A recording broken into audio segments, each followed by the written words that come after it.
Today, we're going to dive into a musical project that is so much more than just a soundtrack for some sci-fi movie.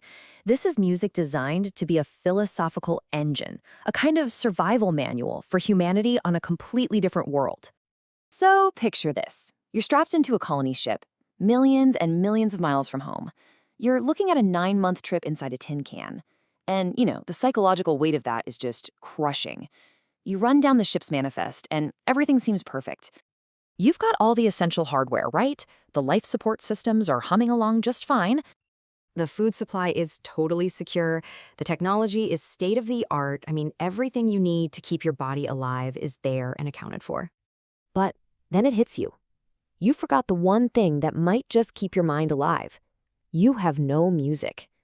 And I don't just mean for, entertainment. What music do you bring to keep an entire colony from falling apart?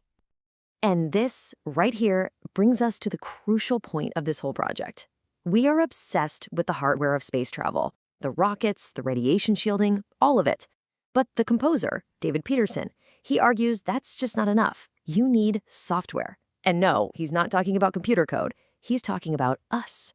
We are the human software. The culture, the ethics, the mental frameworks that are going to keep a bunch of stressed out people from destroying themselves or their new planet. So here's our game plan. We're going to look at the music designed for listening to a brand new world, and then the music for living with each other. We'll unpack this pretty radical idea of anti-terraforming, and then, finally, we'll see what this whole Martian mindset really means for us, right here on Earth. Okay, first up, the music for listening to a new world. This suite is called the Terran Biospheres, and it's basically the ecological heart of the project. This is not some bombastic, epic sci-fi score. No, it's this intimate piece for a string quartet and piano. And it's designed to teach colonists a totally new way of relating to their environment. The composer himself describes the music's purpose as a kind of field guide, but one written by a gentle alien, someone who's curious, observant, and completely non-threatening. What this does is it models a behavior that takes the human ego right out of the equation. It's not about conquest, it's about coexistence. So the music takes us on this 4-part journey, almost like a simulation. It starts with a really tentative first contact, then it moves into a stable inhabitation. It flirts with this chaotic sense of excess, and then it ends with a really surprising corrective. Let's see how this thing builds. But before we go any further, you have to understand this one detail. The core tempo for most of this project is set at a very deliberate 80 beats per minute, which is roughly a resting human heart rate. Now that is not a mistake, it's a philosophy. It literally forces patience and careful observation right into the DNA of the music itself. So, first contact. Forget about planting flags and making big speeches. This music places us in a temperate marsh. A really unglamorous, super specific choice. Why? Because a marsh demands that you move slowly, listen carefully, and just be. The music is really transparent, with the piano kind of acting like a naturalist, just jotting down notes. The very first lesson for survival, then, is humility. Next, we move into a mixed deciduous forest. And here, the music's texture gets thicker. The strings, they interlock and they weave together, representing this interdependent community. And it creates this feeling of what the composer calls earned optimism. Not blind hope, but that quiet confidence of a system that's working to keep its balance. And then we hit the rainforest, and this is the phase of excess. Musically, it gets animated, it's unruly, it's almost chaotic. It's totally hyper-abundant, just teeming with life and competition. It's the sound of a system that's right on the verge of overwhelming itself. The temptation of too much. Now, in any normal story, this is where you'd expect the massive finale, right? The music gets bigger and faster and more complex. We build the megacity on Mars, the credits roll, we win, right? Wrong. And this move just brilliantly illustrates the entire core idea. That crescendo, it never happens. Instead, the music just retreats. The texture thins out, the emotional temperature cools way down, and suddenly we find ourselves in a tundra. The final lesson isn't about conquering the peak, it's about learning how to exist quietly in the cold. Survival, it turns out, depends on restraint, not on spectacle. Okay, so that's the manual for how to relate to the planet. But what about the other people you're trapped in the dome with? Well, the second suite, the Five Secular Reverances, gives us the social software we need for survival. These pieces were actually imagined for a Church of Mars.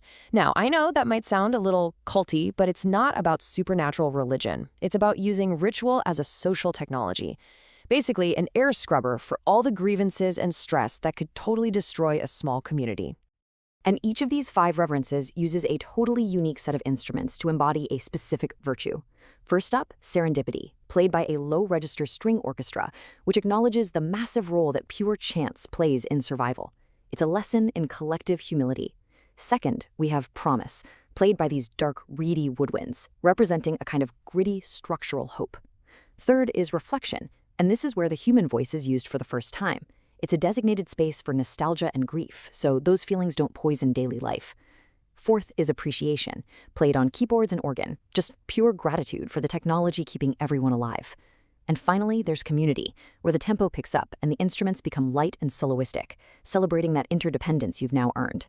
So how do these two musical suites, one about the planet and one about people, how do they fit together?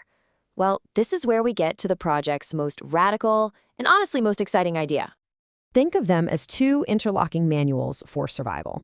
The reverences, they're inward-facing breath practices, teaching you how to regulate the inner life of the community. The biospheres, on the other hand, are outward-facing listening practices, teaching you how to perceive the complex world outside your dome. You absolutely need both, breath and listening. Both of these works embody a philosophy called non-teleological ethics. I know, it's a big phrase, but the idea is actually really simple. It's not about an end goal or a finish line or some big mission-accomplished banner. It's all about the ongoing process of doing things carefully. It's about inhabiting time, not conquering it. And that's why the music is so patient. And this leads us to the ultimate takeaway, this concept of anti-terraforming. You see, the classic sci-fi dream is to force Mars to become like Earth, to change its hardware to fit our software. This music suggests the exact opposite. We should change our software, our culture, our rituals, our expectations to fit the hardware of the planet. We adapt to it, not the other way around. So why does any of this matter to us here on our very non-Martian planet? Well, because this isn't just a thought experiment for space travel. It's a mirror. If the mindsets we need for survival on a hostile world are patience and restraint and humility, well, what does that say about how we live on this one? So often, we live in that rainforest phase of excess, just assuming it's going to last forever. This music suggests the mindset we actually need for the future isn't bigger or faster, but slower and more careful. It's a really provocative question. Could we use a little anti-terraforming right here, adapting ourselves to reality instead of trying to force reality to fit us? Because, you don't need a rocket ship to start practicing that kind of Martian kindness. You can start right now at 80 beats per minute.